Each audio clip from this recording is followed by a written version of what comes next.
Gezurra badirudi ere, coachen konsultan sartuko gara musika honekin. Haiek eskatuta, aizue. Coachak ditugu hemen gurekin, Antxo Fernandez, Ainhoa Goien, arratsaldeon bioi. Arratsaldeon. Baina, itzen duten zerbait ola alaia ospatzeko zerbait edo ospatzeko zerbait, ez? Bai. Musikaren bat, alaia, eta baikorra, eta... Hori da, oso ondo. Nik uste dut aproposa dela, eta? Nik uste hori, Celia Cruzek behintzat, alako bisipoxa, ondia niri behintzat ematen dit, ez? Bai.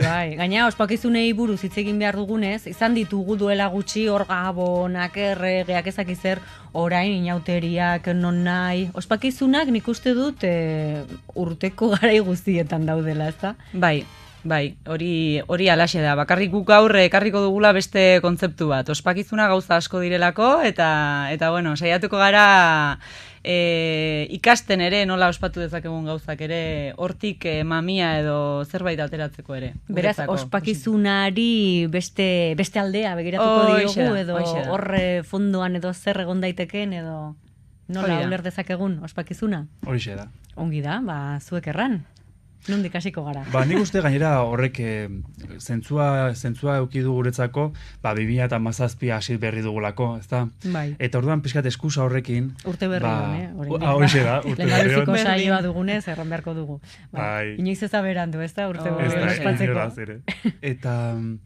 Eta guretzako baita coachinga egiten dugunean, edozein prozesutan, itxiera, aurreatik egin dugunaren itxiera oso garrantzitsua delako. Eta beraz, 2017 hasi berri dugu, eta galdera da, ea 2016 itxi dugun ala ez. Ea itxi dugun. Tira, ospakizun horretan oso argi ikusten da itxiera dela, ez da hor Gabon Zaharrean sekulako festa egiten da, sekulako ospakizuna, eta hor ikusten da, ez da urte bat bukatzen dela, eta beste bat hasten dela. Baina beste ospakizun batzuetan ere, erraten ari zaretena da, dela zerbaiten bukaera eta zerbaiten hasiera edo? Bai, hor azkenean ezberdintu beharko zen, zuk esan bezala ospakizunak ditugu, nahi, ez da? Eta urtean zehar pilo bat, baina askotan izaten dira ere, denborak markatzen dituenak, hau da, urte betetzeak, edo urte hurrenak eta horrela, edo bestela ere, kultura batean, edo erlijioak, ez, edo kultura berak, agintzen duen bezala, badaude data konkretu batzuk, zerbait ospatzen dena, ez da? Hori da alde batetik ospakizuna, noski. Baina hori, Antxok esaten zuen moduan, orain, norberarentzako ere, ez, urtea hasi berri den honetan, ez, urtarrilean esaten dugu, orain asmo berriak eta beste ditugu. Baina, guk esaten dugu, coachingan oso garrantzitsua dela da geratzea ere pixka bat, geratu, eta egin duzun guzti hori ere istea. Orduan, urtea, istea nolabait osotasunean edo. Orduan, zuk nola itxi duzu, Txari? Nola itxi dudan, nola itxi duzu, zer egin duzu isteko?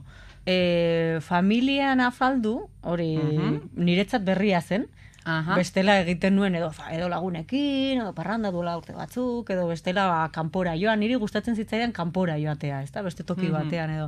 Eta nik erritual moduko bat ere egin nuen, gustatzen zaite egitea erritual moduko zerbait, eta ez dakite, nik asmotutako zerbait, ez? Badira batzuk, hor, sartzen bazara interneten edo liburuak hartuzkero edo horrela, badira ritual asko, ez? Ez dakit, agurtzeko, eskertzeko, gertatu dena, zikloa izteko, ongi izteko, ez da? Eta horrela, garbi berriari aurre egiteko.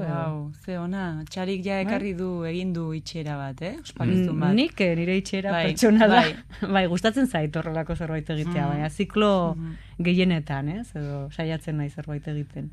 Ja, horresan duzu hitz bat oso garrantzitsua eskertza, ez da? Bai.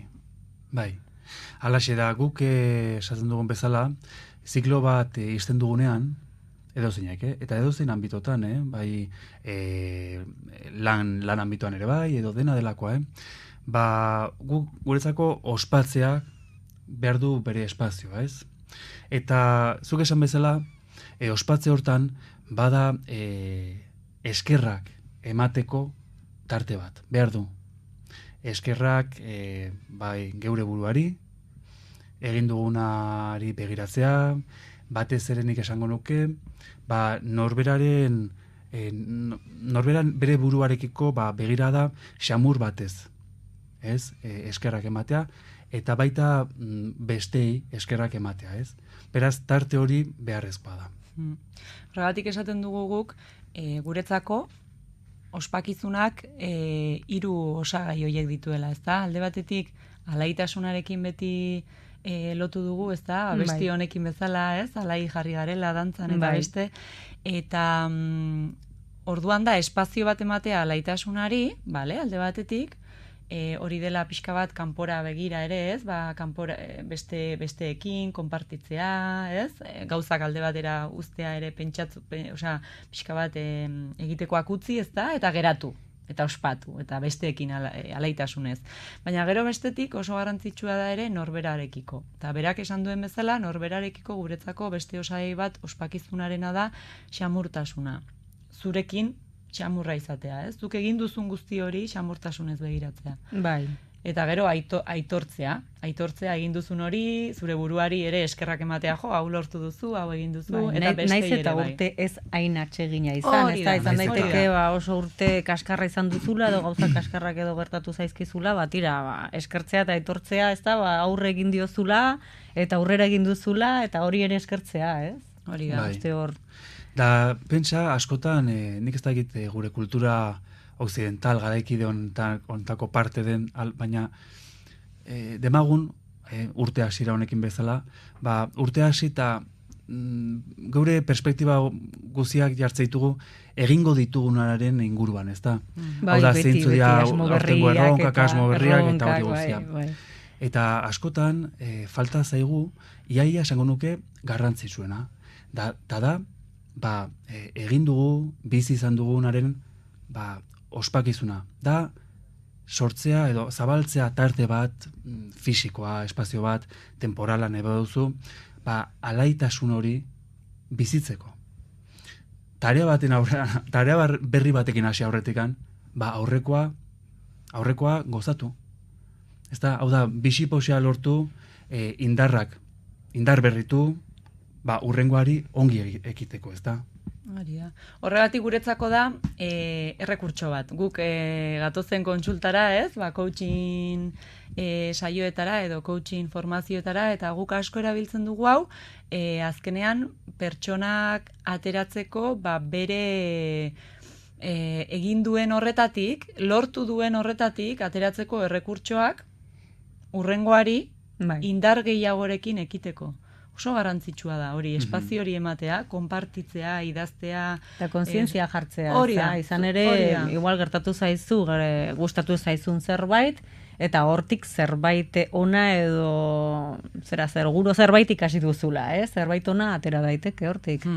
Kontzientzia jartzea hortan hori erran nahi duzu? Bai, kontzientzia jartzearena, gainera lehenengo pausua da ere, ezta? Pertsona batek erronka berri bati edo zailtasun bati aurre egiteko lehenengo kontzientzia jartzea egin duenarekin, ezta? Egin duena zer egin duen ondo, nola egin duen. Bai, edo hanka sartu baldin baduzu, ezakit, saiatzeko berriz gauza bera ez errepikatzen edo ez egiten, ez? Hori da. Eta horregatik badaude ospakizun handiak edo, ez? Gizarteko ospakizun hauek, ezta? Baina guk aurre ekarri nahi genituen ere ospakizun txikiak, ez? Lorpen txiki horiek ere lortzen dituzunean, ospakizun pertsonala egiteko, ez da? Baita, pertsonalak. Eta gero, anbito edo arlo askotan, guk adibidez, coachingean esaten dugu, ziklo guztiak isteko, zein garrantzitsua den ospakizuna, ez? Ziklo guztiak isteko, adibidez. Bikote batek harremana bukatzen duenean. Edo eta, hemen jartzen genuen ere, adibide hori, lan aldaketa bat egin behar duzunean. Lan batetik bestera joaten zarenean. Horre ere zein garrantzitsua den, ez da? Ondo istea. Eta horre ere, ospakizunak egitea, diozu? Claro, nola egingo genuke lan... Eta ospakizunak, vamos a ver, gero, ez da beste gabe gozatzea. Ez da, bauka beste, kutsu behintzat guretzako eta gure lanean da sakontzeko tarte bada. Ez da, noski beti norbere buruarekiko begirada xamurraren bidez. Gauza latzak ere begirada xamurraren bidez begiratzeko. Maitasunez. Hori da, maitasunez. Eta garri du Ainoak aipatu du. Hori behar berrezkoa da. Eta jarri duzun adibide batzuk temagunez, aipatu duzu bikotea harreman bat eteten denean. Edo zein proiektu bukatzen dugunean, dena delakoa, edo lan aldaketa baten aurrean. Hortxe, demagun hau azkeneko hartuz gero, batetik oso ohikoa da, ez, lan aldaketa baten aurrean, lankidekin afari bat egitea. Adibidez, ezta? Bai. Edo horlako celebrazio sozial bat eukitzea, ez? Bai. Bueno, horre bauka zentzu bat, ez? Daka hor jasotzen baita, batetik hor da alaitasuna, zen izut, bueno, pues da, ospatzea, ja ez da lana, ez da bete lanean, baizik eta beste anbitu bada, eta hortan ematen dira, hor askotan eta saretan ematen dira, ere aitorpenak eta errekonozimenduak. Hori oso garrantzitsua da. Guk lan... Oso garrantzitsua da, afari hori egitea. Hori dalako bide, Adibidez. Ez da, esaten dugu, lan arloan, oso fundamentala dela errekonozimendua. Bai, enpresak langilearekiko, edo langileko, ez? Hau da, zein izan da zure aportazioa, errekonozitzea. Gauza ilunak eta argiak izango dira, ziur. Eta bekote baten kasuan? Ere bai, nola, zer ekarpen egin diogu batak besteari. Nola lagundu diogu akompainamenduaren zentzuarekin batak besteari tarte hontan, ez? Elkarrekin egon du gara zerbaitegatik eta batez ere zerbaiterako, ez? Beti bada zeo zer, beti. Orduan, bueno, bikote bat eteten duenean bere harremana da, nolabait, bakoitzak nola esaten da, bakoitzak bere bidea hartzen duelako. Nolabait, dagoeneko elkarri eman diotelako ematen altziotena. Eta hor ospakizuna nola egiten da? Bueno, modu asko ospatzeko, baina egia da eskerrak ematea ezinbestekoa dela. Eskerrak ematea eman didazun guztiaren gatik edo ikasi dudan guztiaren ospakizuna erraten dugunean ez da beti afari batekin behar, ez da? Ospakizunak izan daitezke... Ospakizuna izan daiteke elkarrizketa bat, izan daiteke bidai bat, izan daiteke paseo bat, ritual bat, izan daiteke dozer gauza. Bakoitzak ulertuko du, ez da? Izan ere, hemen gizarte honetan ospakizuna oso lotuta dago, parrandarekin, alkolarekin, baina ez gara hortaz hitz egiten ari, ez da? Hortaz ere bai, baina ez hortaz bakarrik. Horregatik gaur ekarri nahi genuen hori guretzako ospakizuna haratago doala, eta hasi beharko ginela gure egunerokoan ere,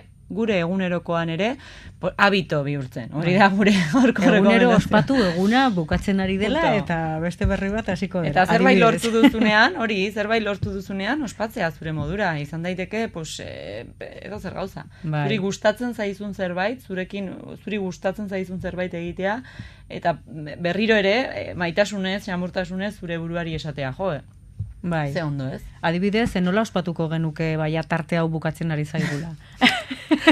Bueno, denbora bukatzen ari zaigulako. Azteko eskerrak eman, ez? Hori da, berriro, eskerrak hemen egunero ematen dugu. Hori beti egiten dugu, eskerrik asko. Beti bukatzen da horrela elkarrizketa, orduan ongi egiten dugu, ez? Oso ondo egiten dugu, eta abestu genezake, baina honi ez oso abeslari. Abestu nahi? Baina, bueno, izan daiteke abestu, carnaval, que llorar, Gero, hombre, ez, nik asko maite dut. Bai, noiz baita abestu dugu elkarrekin, ez da, txari hemen maionen inguruan.